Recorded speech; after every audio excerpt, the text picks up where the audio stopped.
இப்போ எல்லாருமே மரணத்தை விரும்ப ஆரம்பிக்கக்கூடிய நிலைமை ஏற்படும் மறுமைக்கு முன்னாடினாங்க. அந்த ஒரு காலத்தில் தான் நம்ம இருக்கிறோம்.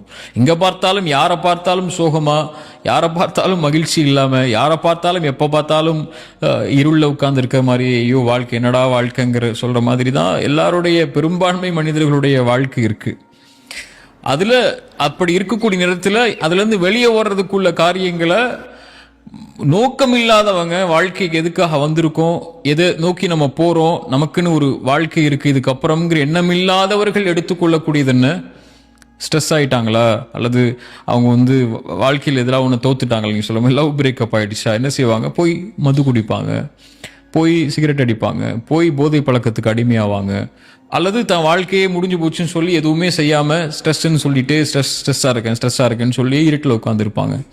ஆனால் ஒரு முஃமினுக்கு, இறைநம்பிக்கை கொண்டவனுக்கு இப்படி வாழ்க்கையில் நிம்மதியற்ற சோதனைகள் வராமல் எல்லாருக்கும் இருக்காது. எல்லாருக்கும் சோதனைகள் வரும், நல்லவங்களுக்கும் வரும், கெட்டவங்களுக்கும் வரும். எல்லாரையும் மனிதன்னு பிறந்தாலே வல்லனபுல் ஒன்னக்கும் நல்லா சொல்லிட்டான், உங்களை சோதிச்சு தான் ஆவேன்னு சொல்லிட்டான்.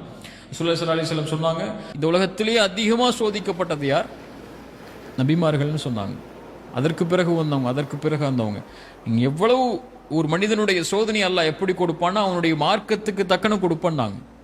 நீ எவ்வளவு மார்க்கத்தில் உறுதியா இருக்கியோ அவ்வளவு உறுதியான சோதனைகள் உனக்கு வரும்னாங்க. இப்போ எல்லாரையும் அல்லாஹ் சோதிப்பான், பாவி நல்லவன்னு வராம.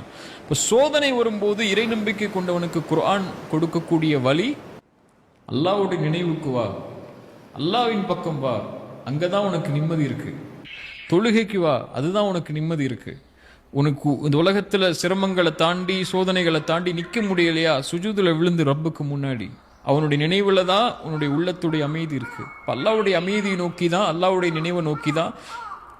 சோதனையிலிருந்து வெளியே வரணும்னா யார் நாடனா முடியும், இந்த ஸ்ட்ரெஸ்ல இருந்து வெளியே வரணும்னா யார் நாடனா முடியும், யாருடைய கையில இந்த இருளை, என் வாழ்க்கையில் இருக்கக்கூடிய இந்த இருளை வெளிச்சமாக்க முடியும், எனக்கு இருக்கக்கூடிய சிரமங்களை நீக்க முடியும், அல்லது இதை விட சிறந்த ஒன்றை அல்லாஹ் எனக்கு கொடுக்க முடியும்.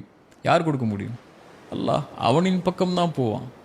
ஷைத்தானை நாடக்கூடியவங்க தான் இந்த மாதிரி செயல்பாடுகள் பக்கம் போய் தன்னை அழிச்சு கொள்வாங்க. சோதனை வந்தவன் ஒரு இறைநம்பிக்கை கொண்டவன் அல்லாஹ்வின் பக்கம் போய் அதுலேருந்து வெளியே வரக்கூடிய, அதில் நிம்மதி தேடக்கூடிய இடங்களுக்கு போயிடுவான். இதுதான் இறைநம்பிக்கை கொண்டவனுடைய பண்பா இருக்கும்.